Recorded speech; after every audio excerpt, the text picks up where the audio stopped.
All right, guys, welcome to the first episode of Talking Points, where we bring people from the community and talk about gaming-related stuff, whether it be new video games coming up, new news, or just what's going on in the gaming community as of now. Go ahead and introduce yourself, guys. Hi, I'm Snaggletooth. I play Super Smash Bros. For the Wii U, and I main Corn. I'm Spearmint, and I also play Smash Wii U. I play Diddy Kong and secondary Toon Link. So today, we're bringing in these two guys, just to give their input on everything going on in the gaming community here in Fresno. Both of them are sponsored by Blue Shell, and Daniel over here as well is Pro Level Gaming, so he's outfitted right now too. So I'm just really interested to pick their mind for a little bit and see what's going on in the community right now. So first off, just give the people some background, so like what got you guys into the competitive scene, Honestly, so for me, I've always been competitive by nature, and so I used to actually play Halo competitively. Not like in tournaments, but trying to basically be like the best in every single matchmaking game. And so with like everything. Everything? Yeah. It started with kind of like with Brawl. Okay. So I was always winning against all my friends, and then I hadn't played for like 2 years, and then my friend, he's like, "Hey, I've been playing Brawl a lot more. Do you want to play?" And I was like, "Yeah, sure." Yeah. And he came over and he just beat me, and I was like, that motivated I was you. upset. I was so mad. Yeah, I was so mad. So I started looking up everything, like hitboxes and yeah. Well, I don't think I went into hitboxes, but like how to play Toon Link and like the matchup, everything, just everything. I was trying to find everything I could, and so I invited him over like 2 weeks later, and I just beat him. I was like, all right, that's good. And then I kind of stopped playing. It didn't go farther than that. I didn't even know tournaments existed, honestly.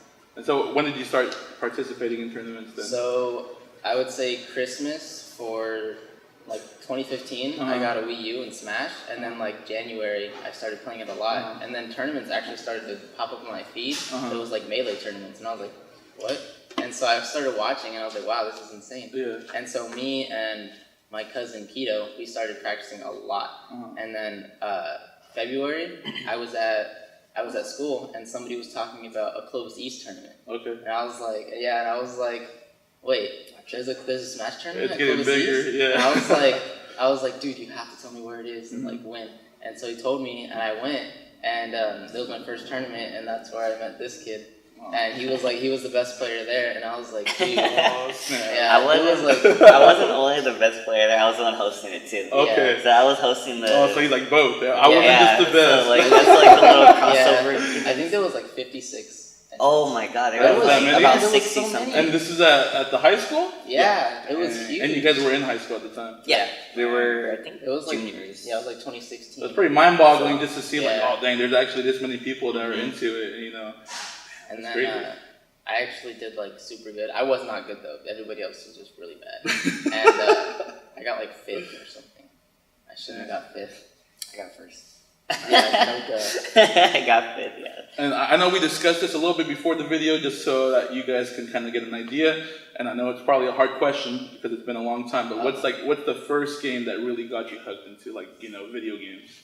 Call of Duty World at War. World at War? Zombies or just the actual gameplay? Okay, no, before that it was actually Melee. Yeah, Melee? I was like 4 or 5. Okay. When I started playing Melee. But after that, my brother got an Xbox and he got World at War, and I started playing that so much. And then I got into multiplayer on MW2, and I started playing that a lot. And then so I actually started playing like competitively Call of Duty for like 4 years, and then I just got bored of it. It was too easy. Not too easy, but like I felt like there wasn't too much I could have advanced. Like I could obviously like mechanics and stuff like that. I felt like it was just get better at aiming, learn the spawns, learn how many shots each gun takes to kill, learn the range and stuff. But I didn't really care about it too much. What about you, Daniel? All right, so for me, it was actually I think I mentioned this before, the first part of the video. It was a Halo, actually. I think it was actually the first one on the Xbox. I would always go to my cousin's house, and then we play on Blood Gulch, I think it was called. That map, I'm talking about? Yeah, and then we'd always just race each other, just like run it. It was the funnest thing we would do is like we'd run into each other with the warhogs. Okay. And then it just flips and it just goes everywhere. I used to do that with ghosts. I feel Oh, like the ghosts. The ghosts were so okay. fun. I feel like that game was just so iconic. To be honest, Halo 2 was my favorite. I remember Christmas. I had asked for a PS2, and then my dad didn't know any better, so he came home with the Xbox. I was so devastated. You don't understand.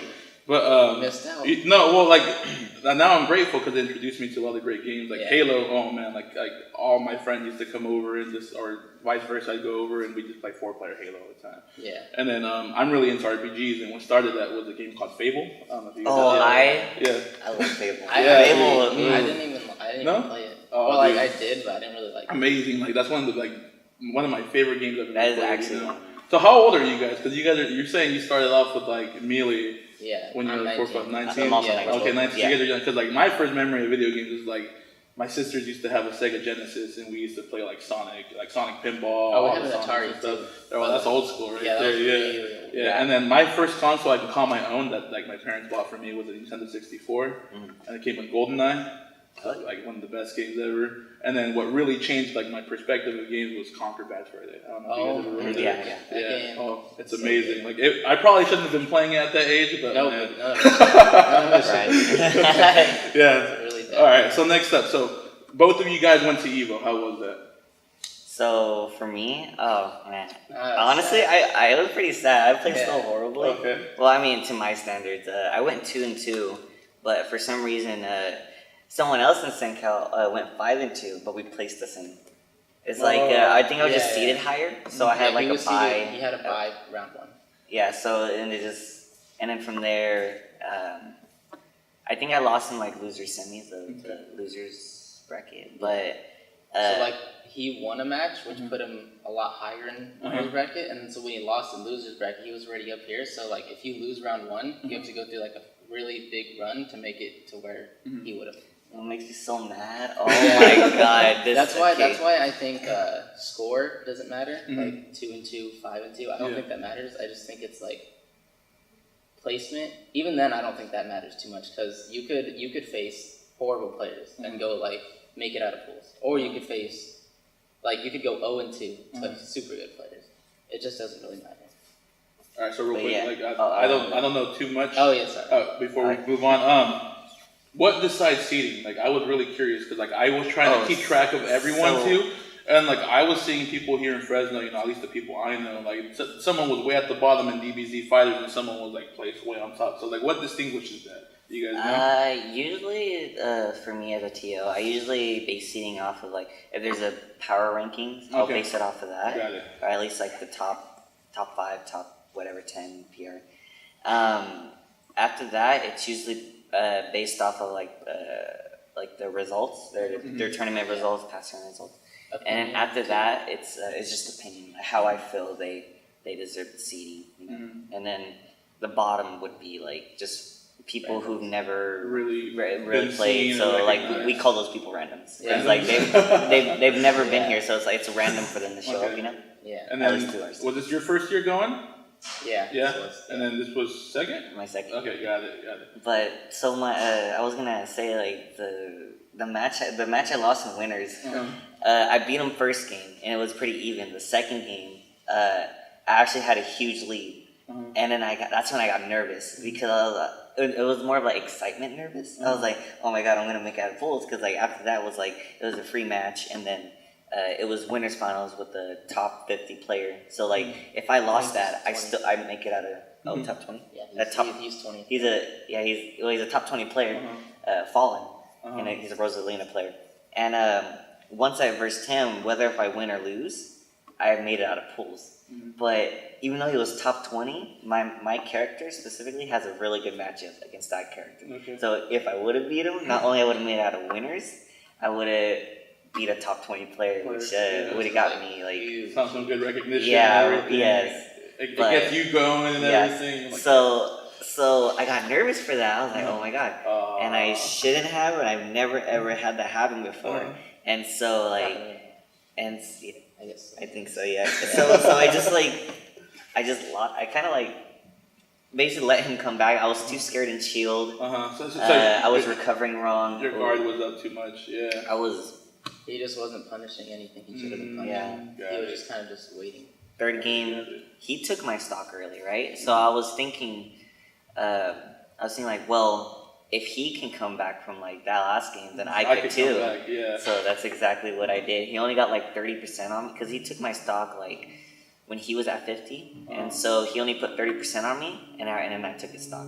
So like that's a comeback right there. Okay. And then it was super close, and then I got nervous again, and I upbeat wrong. All the way up here. To like, cause I thought he was gonna go low, Yeah. so like to like gimp me, Yeah. which is what gimping is. He did that. He did that previously. Yeah. Well, yeah. go ahead and So explain it to the people who don't know. So gimping is basically if you're off stage and someone hits you out of your recovery, which is usually your upbeat, then then usually you die. It's called gimping, and so he was conditioning me to like upbeat high. Mm-hmm. But see, what I should have been doing is challenging his gimp, his aerial to hit me out of my recovery. I should have been challenging it with my own aerial, or because like Horan's upbeat has like a huge hitbox for his wings, and they're disjointed. So I should have been at least challenging his aerial with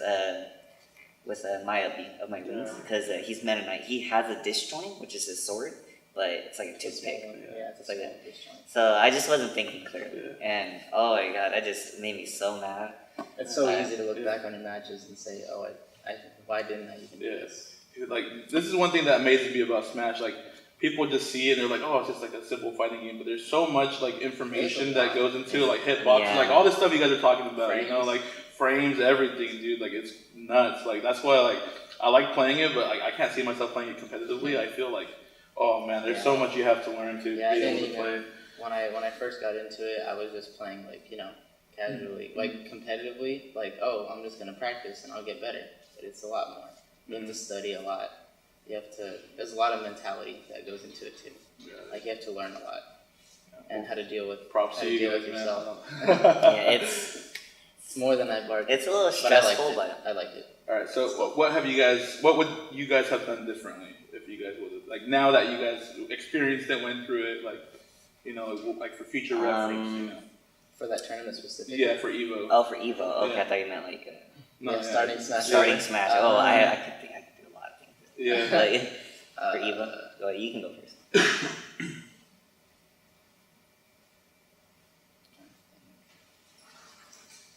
I should have been more patient. I lost to a Ganon player.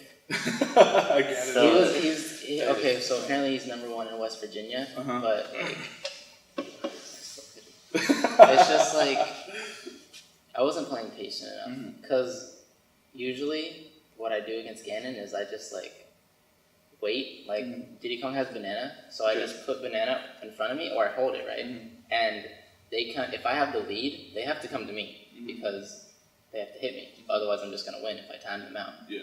But he wasn't running into me, and I was like, okay. So you got impatient. Yeah, I was like, no, he's supposed to come into me. What am I doing? And then so I wasn't thinking straight, and I just ran into him kind of. It's one of those pressure moments. Yeah, it was like both of the games were really close, but actually second game was close, but then he killed me at like 80 with enough smash because I messed up my tech. I tried to do like a monkey flip, which is a move that goes like this, and then after a certain amount of time, you can reverse it, right? Yeah, but I just didn't flip it, and so I just went. It literally looked like this. It was like, and I was like, oh, yeah, it was just like that, and I was like, I know everybody was looking at me like, why'd you just do that? And I was like, that's not what I was trying to do. I just messed up the thing because I was like, it was scary, but I died at like 8. I was like, oh.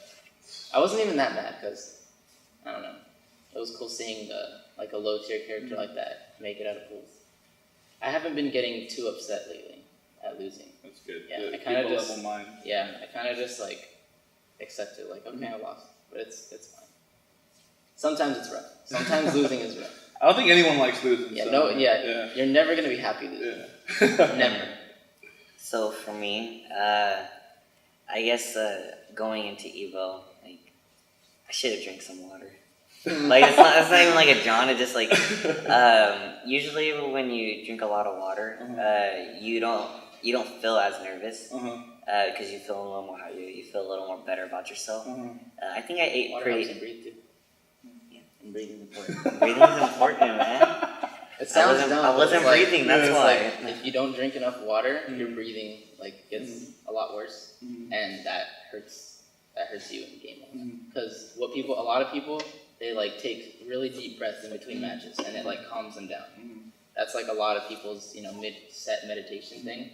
But yeah, drinking water. You have to. That's why you see everybody. They're like half the players. They always have this fat jug of water that they're just like drinking, and like in between every game.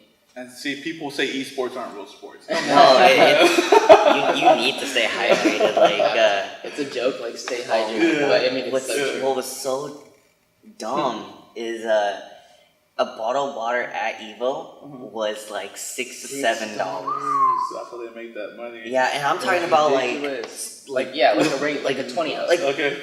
The one over there. The camera can't see it, but it's literally just a 20 ounce. Yeah. And it's like, bro. I was like, dude, I'm so thirsty. Water coolers. Like the jug where you can just do the little switch and get water. No, man, there's not water in there. No? They're just there. They're just there for like, okay, we did our part. We gave you free water. Like, are you kidding me? Dude. No water fountains or nothing at least. No, and you couldn't bring outside. No outside stuff. Dude, they were juping you guys. Yeah. I mean, I guess it's part of the experience, right? I mean, yeah. Luckily, they didn't check our bag, so you could bring like a water or something. But it just scared me. But I didn't like even in the Mandalay Bay, like waters are like $5, $6. All right. So just to wrap things up, last question: where do you guys think Fresno stands, like competitively, like overall, and what do you think's lacking for the Fresno gaming community? We have good players. Yeah. Not like high level or top level, but we have like good enough players where I think if we actually like super dedicated, like all of us, and supported each other instead of like not, because like people are competitive in this region. Like some of the best players have just like quit because they wanted to be the best here, and they didn't really care about going out. Like they cared about going out, but it kind of like they were too good for us. I feel that way. Well, I also wasn't in the scene. Like I wasn't in the scene when all the like better players were here. So that was just me from an outside perspective, looking at what happened and just from hearing people's opinions. Like, oh, this, that, and then I was like, oh, so that sucks. I was here when Smash 4 first started, and like literally the last week of Brawl.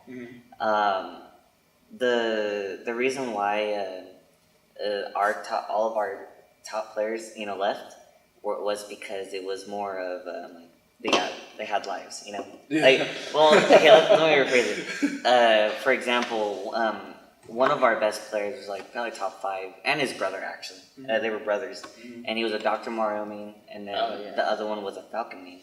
And the Falcon main had a kid. Okay, so he needed to pay attention more to his daughter than playing Smash Bros. I was thinking only Smash 4. So by the way, these are melee. These are also melee players. I'm talking about their Smash 4 Falcon, Smash 4 Dr. Mario. Oh really? This his name was Dizzy. Dizzy was a Falcon. So Dizzy also played Fox in melee, and he was also the best here in Fresno for melee. And so and his brother. His brother name was Lit. I'm talking about Tex. So he was Dr. Mario in Smash 4, which is like probably bottom 10 in the game, and then he made Sheik in melee, which is top 5 in the game probably. So like they were brothers, so they have like tons of synergy. They practice together, and so they got lives. Dizzy had a kid, and then Lit. I think he's like a manager at Charlie's at Fashion Thermal.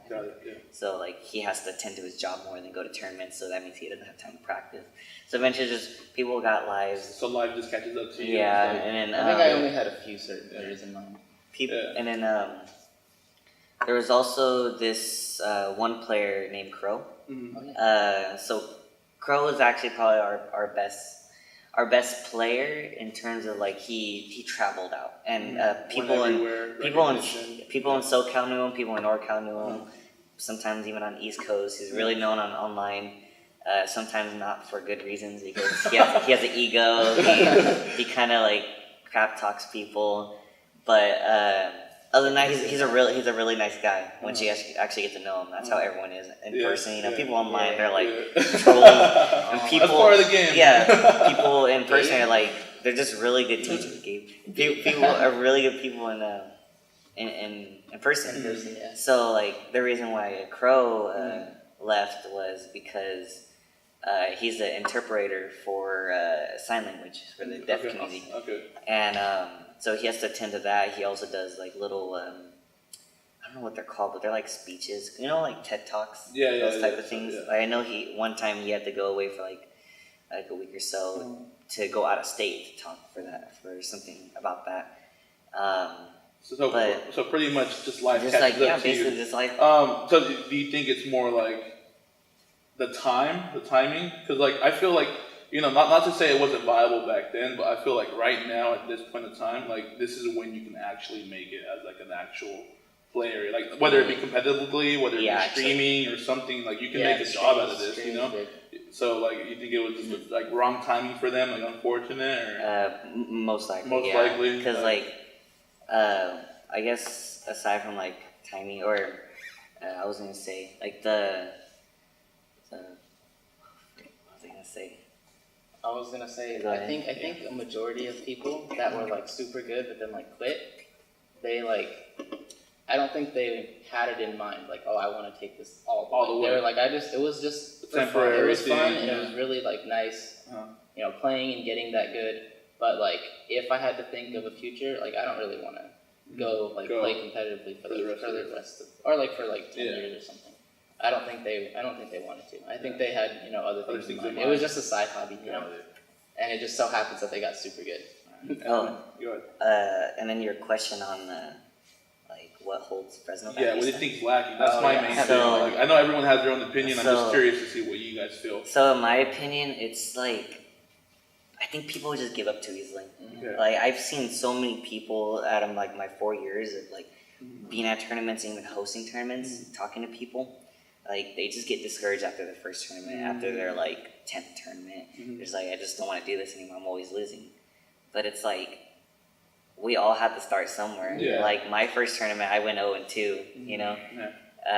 For the next couple tournaments, my best placement for, like, a whole year was 4th place out of, like, 10 people. You know, 14 people. It doesn't start pretty good. You don't just start and do good. Even if you think it's like, you need to practice, but the thing is, you can't just you can't let a punish game try to carry you. You need to, like, work on your mentality in terms of, like, getting your nerves down, controlling your nerves, controlling emotions you have. You gotta, like, basically think things more logically than more of like emotions. You can't let anger get to you. It's like, why am I losing to this character? Why am I not placing this? Like, well, let's take a step back real quick.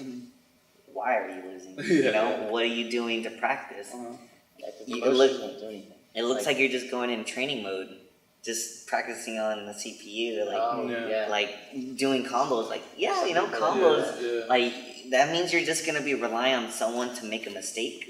Then capitalize on it. I mean, that's good. Don't get me wrong. Punish game is like a really important part of like a fighting game, or like combos, punishing. There's like execution, and then there's neutral. Neutral is the most important part of the game. It's like you need to know how to learning your opponents.